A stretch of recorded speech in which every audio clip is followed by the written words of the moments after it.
If I think of Longines in today's context, I think of vintage-inspired, high-quality watches that offer incredible value for money. Whether they are a luxury brand depends on who you ask, but I personally feel like here we have that rare case where the brand's status isn't determined by the price tag, but by everything else you get. I believe that if Longines were independent, they'd be sitting right next to IWC and Omega, if not slightly above, because that's how significant their archive is.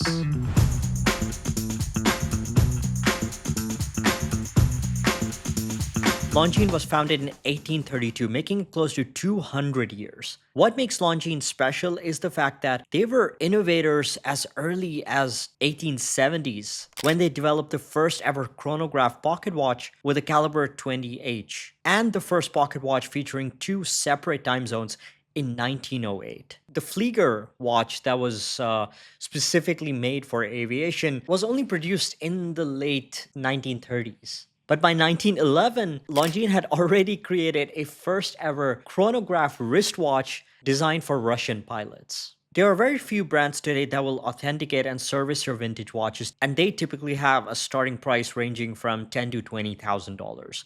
It's mind-boggling to think that Longines have kept a record of every watch sold in their archive, allowing them to issue an extract for any vintage watch that you'd like to authenticate. While several brands are simply unable to go beyond a certain year in their authentication, just in 2018, Longines authenticated a Hunter-style pocket watch from 1867. They had record. They actually had records of that watch in their archive. That's crazy. To me, the history, the achievements, the rich heritage only make up half the story. Like many of you, if I don't like the end product, everything else doesn't matter. That's not a problem here. I was curious to get hands-on with the new Conquest Heritage because it still comes in that slightly sporty, everyday style package, but dresses it up quite a bit.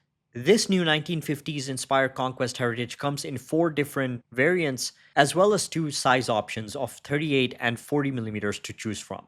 Here, I have the 38mm versions. These have a thickness of 10.8mm, a lug-to-lug of 46.8mm, a lug width of 19mm, and a rather sophisticated stainless steel case construction with a mixture of brushed and polished finishing that rivals watches at much higher price tags.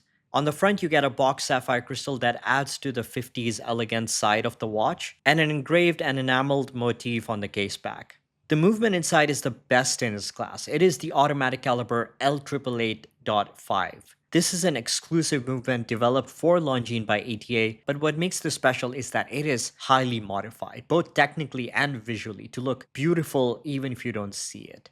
It offers an extended power reserve of 72 hours and a beat rate of 3.5 Hz. With 50 meters of water distance, it's not exactly a do-anything sports watch, but it's still more than capable as a daily driver. While most watches from Longines can either fall heavily on one side or the other, you just have to switch between the leather straps and the bracelet to see the highly transformative nature of the Conquest Heritage models.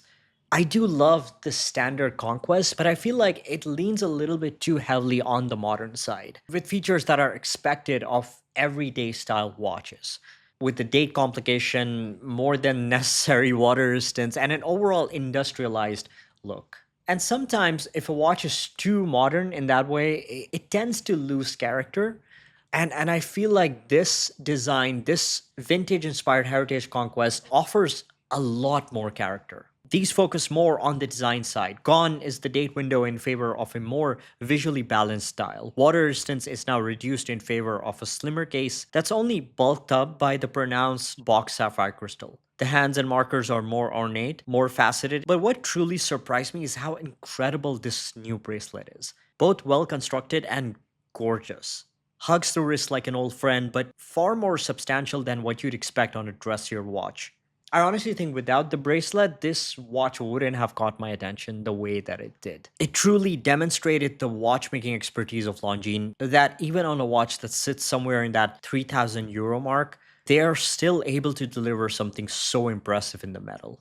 I think this collection perfectly hybridizes the old and the new, with modern specs that give you a peace of mind in terms of reliability and robustness needed for everyday wear, but still with a strong character that you normally only find on vintage watches. But what do you think about this new Conquest Heritage collection? How do you rate it compared to the standard Conquest? Let me know in the comments. Don't forget to like and subscribe if you enjoyed this video, and I'll see you in the next one. Take care.